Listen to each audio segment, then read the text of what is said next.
Okay. Hello, everyone. My name is Jonathan. I'm Jenny. I'm Rebecca. And then our topic for this assignment was investments for seniors and making your money last.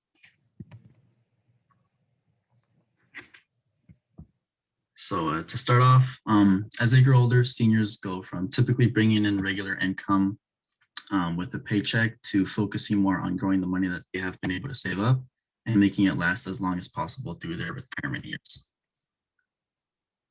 So a common rule of thumb for this is to subtract your age from 100 and use this to help diversify your assets. For example, you could do 100 minus 65 years old equals 35, which would be, you can have about 65% of your assets in low risk investments and the remaining 35% in moderate to high risk investments. This is obviously depending on each individual's needs and their tolerance for risk. The important thing is diversification. If one investment is not performing so well, hopefully your overall portfolio will not be as negatively affected if you are well diversified.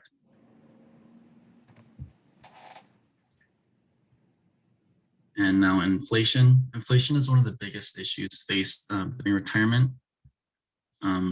It is key for retirees to at least keep up with, or better yet, outpace inflation with their saved assets.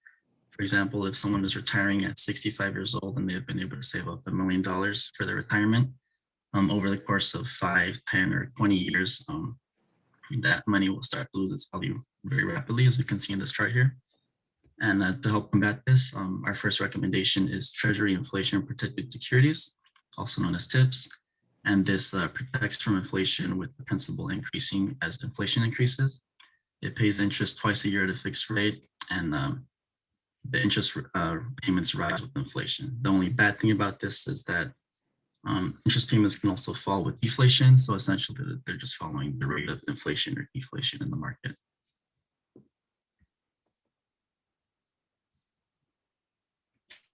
Okay, another recommendation would be money market accounts, which is essentially just a savings account with a few perks. They usually earn a much higher interest rate than regular savings accounts. For example, a regular savings account might earn 0.05 APY. However, like a money market account, depending on how big your initial savings amount is, can earn up to 0.50% APY. And usually you can write up to 6 checks per month out of this account. So that's great for like regular fixed expenses. The only thing is that in order to get this larger percent return, you're going to have to initially save a larger amount. Okay, mutual funds are essentially a group of different investments. And you invest in the mutual fund, and also other investors are able to invest in a mutual fund. And the great thing about mutual funds is that there's so many different types for different like people with different risk tolerances. So you could do like a growth and income fund, a growth fund. You could invest in large cap, small cap, international. So there's like so many different options for whatever your preferences are.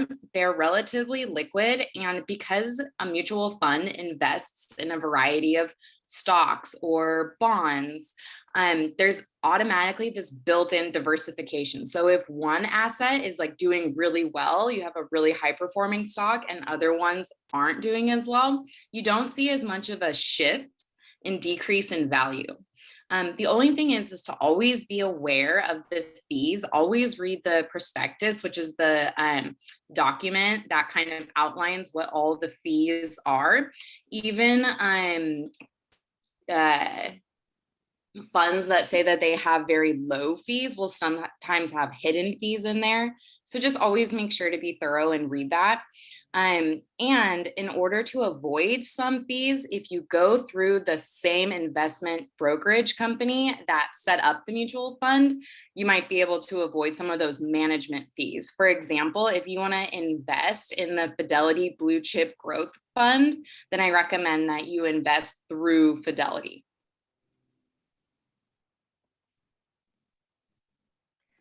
So municipal bonds, also known as munis, are mutual funds that invest in local government bonds.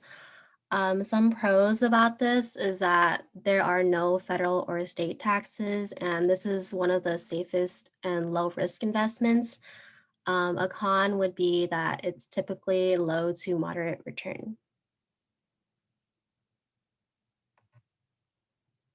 A preferred stock is a stock that entitles the owner to a fixed dividend whose payments take priority over that of common stock dividends.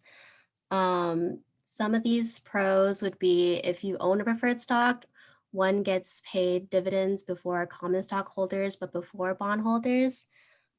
This is less risky than other common stocks. There are fixed payments at set intervals, and it's a steady income stream. And a con of this would be that the dividends do not increase over time like they do with other common stocks. And these are some resources for how to find investments. If you click any of these links, these will lead you to any of these investment resources.